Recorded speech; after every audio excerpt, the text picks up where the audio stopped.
자, 이번 시간에는 템플릿 리터럴에 대해서 살펴보도록 하겠습니다. 지난 시간에 문자열 살펴볼 때 문자열을 만드는 방식이 작은 따옴표로 텍스트를 감싸는 방법도 있었고 큰 따옴표로 텍스트를 감쌀 수도 있다고 했습니다. 이 방법들이 ES5까지 사용되던 방법이고요. ES6에서 새롭게 도입된 방법이 있는데 백틱이라는 기호를 사용하는 방식입니다.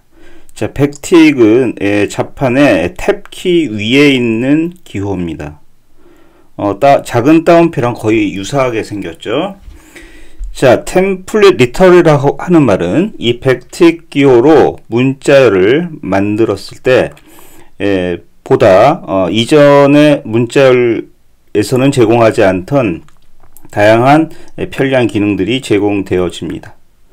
예를 들어서요, 멀티라인 문자열이라든지 표현식을 삽입할 수 있는 기능, 그리고 태그드 템플릿과 같은 기능들을 제공합니다. 그래서 ES6에서부터 제공되기 시작한 템플릿으로 문자열을 만드는 그것을 템플릿 리터럴이라고 부릅니다. 자, 템플릿 리터럴이 제공하는 기능 중에서 멀티라인 문자열이라고 하는 기능에 대해서 살펴보도록 합시다. 자, 과거에 현재도 사용을 하지만은요, 일반적인 문자열, 즉 작은 따옴표나 큰 따옴표로 텍스트를 감싸는 방식의 일반적인 문자열에서는 줄바꿈이 허용되지가 않습니다. 예를 들어서요, 이런 식으로 텍스트 내에서 줄바꿈을 시도하시면 에러가 발생합니다. 따라서 템플릿 리터럴이 도입되기 이전에는 문자열 내에서 줄바꿈을 하기 위해서는 escape sequence라는 방식을 사용하셨어야 합니다.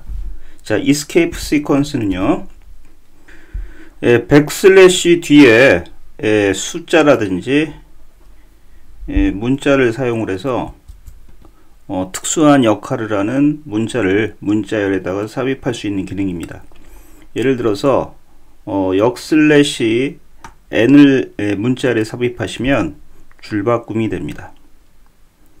얘를 라인 피드라고 부릅니다. 자, 만약에 탭을 삽입하고 싶다, 문자열에서 탭을 삽입하고 싶다면 역슬래시 t를 문자열 안에 삽입하십니다.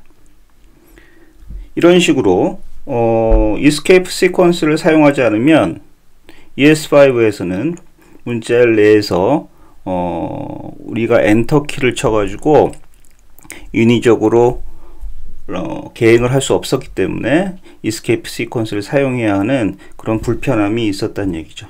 자, 그런데 ES6에서 도입된 템플릿 리터럴을 사용하시면 계행이 가능합니다. 계행이 가능하다는 얘기죠. 자, 이런 식으로 예전에는요, 이게 ES5 방식이에요. ES5 방식에서는 예를 들어서 태그를 의미하는 이제 문자열을 만들고 싶다고 가정했을 때 이런 식의 문자열을 만들고 싶다는 거예요. 그랬을 때 여기서 계행을 하고 싶다는 거죠. 계행을 하고 싶다면은 역슬래시 n을 삽입하고, 그리고 여기 탭 요만큼 탭을 또 추가하고 싶으면 이런 식으로 역슬래시 t, 이런 방식으로 escape sequence를 사용을 해서 문자를 만들었습니다.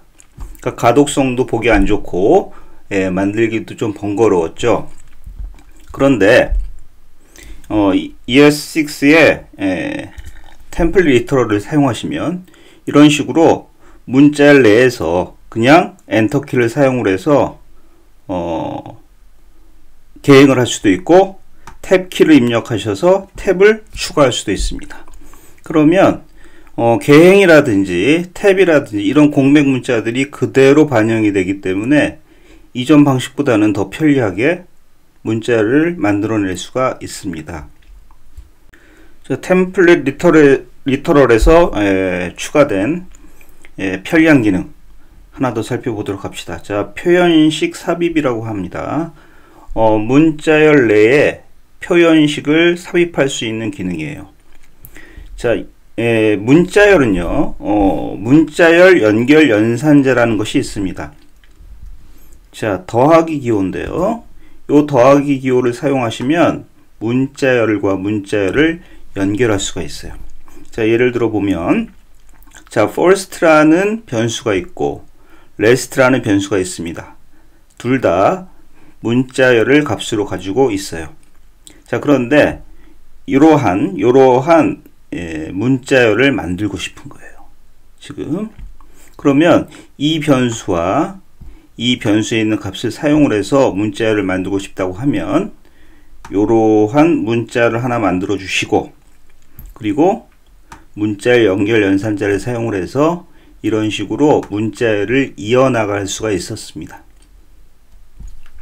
자, 지금 이 더하기는요, 두 가지 의미를 담고 있는데, 덧셈을 하는 산술 연산자로 기능할 때도 있고, 문자열과 문자열을 연결하는 문자열 연결 연산자로 동작할 때가 있습니다. 나중에 우리가 연산자를 공부할 때 살펴보도록 합시다. 자, 그런데 템플릿 리터럴 내에서는 표현식 삽입이라는 기능을 사용할 수 있습니다. 간단하게 문자열을 삽입할 수 있는 기능이에요. 자, 예제를 한번 보시면, 자, 아까와 거의 유사한데요. 지금 두 개의 문자열을 담고 있는 변수가 있습니다. 이 변수를 사용을 해서 아까와 마찬가지로 이러한 문자열을 만들고 싶습니다. 자, 그럴 때 이전에는 문자열 연결 연산자를 사용을 해서 변수와 문자열을 이어나가는 방식으로 문자열을 조합했어요. 그런데 ES6의 표현식 삽입을 사용을 하시면 백틱으로 템플릿 리터럴을 만드시고 그 내에 달러 마크와 중괄호 내에 표현식을 넣어줍니다. 그쵸? 이게 식별자 표현식이잖아요. 이 식별자 표현식을 넣어주시면 값으로 평가된 이 문자열이 이 안으로 그대로 삽입이 된다는 얘기죠. 따라서 이전 방식보다 좀 더 가독성도 보기 좋고, 그리고 간편하게 문자열을 조합할 수 있는 기능이 바로 표현식 삽입입니다. 그런데 표현식은 반드시 문자열로만 평가되어질 수 있는 것은 아니죠. 이 경우에는 문자열을 담고 있었으니까 당연히 문자열로 평가가 되겠지만, 이 first라는 표현식이요, 문자열로 평가가 되겠지만, 표현식이라는 것은 숫자로도 평가될 수도 있고, 다양하게 불리언으로도 평가될 수가 있겠죠. 예를 들어 보면 1 더하기 2라는 표현식, 이것은 문자열로 평가되는 것이 아니고 숫자로 평가되겠죠. 당연히 숫자 값 3으로 평가될 겁니다. 그런데 문자열 내에 삽입이 돼야 되는 거기 때문에 이 안에는 반드시 문자열만 들어와야 되겠죠.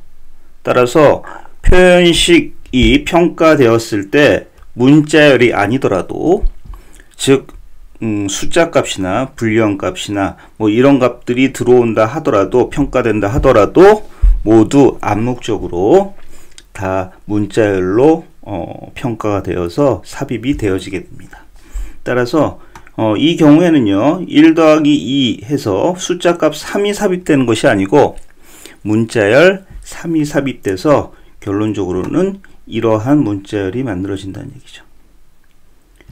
자, 주의하셔야 될 것은요, 이 표현식 삽입은 반드시 템플릿 리터럴 내부에서만 사용하셔야 됩니다. ES5의 작은 따옴표, 큰 따옴표로 감싼 일반적인 문자열 내에서는 사용할 수가 없습니다.